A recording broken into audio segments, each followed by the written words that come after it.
In his opening address to the council, the day was October 11, 1962, he said, quote, "We uttered those words, Ecumenical Council, in the presence of the Sacred College of Cardinals on that memorable January 25th, 1959, the feast of the conversion of St. Paul in the basilica dedicated to him.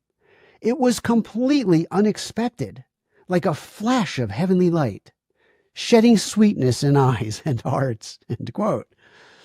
Now, to be perfectly clear, Roncalli's not merely suggesting that this announcement that he made to the College of Cardinals in 1959 took them by surprise. No doubt that it took many of them by surprise, but that's not what he's saying. He was claiming that he was just as surprised and shocked as everybody in the room by the words that came out of his mouth. Okay? Well, it ends up shortly after the big announcement was made to the College of Cardinals that John the 23rd told them, "I intend to call the Second Vatican Council." An Italian weekly magazine called Epica, which is it's kind of like a version of Life magazine in Italy.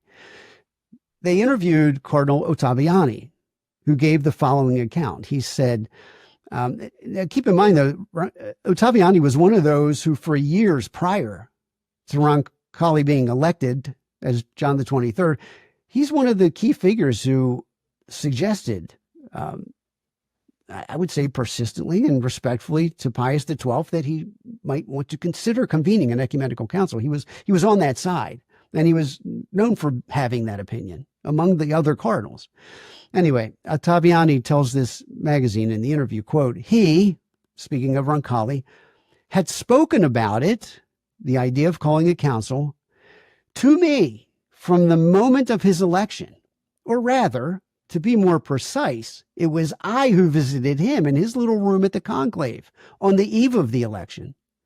Among other things, I told him, Your Eminence, it is necessary to think about a council. Cardinal Ruffini, who was present at the conversation, was of the same mind. Cardinal Roncalli adopted this idea and later had this to say, I have thought of a council from the moment when I became Pope, end quote. Contrast that with the claim that he made to the College of Cardinals on January 25th, 1959.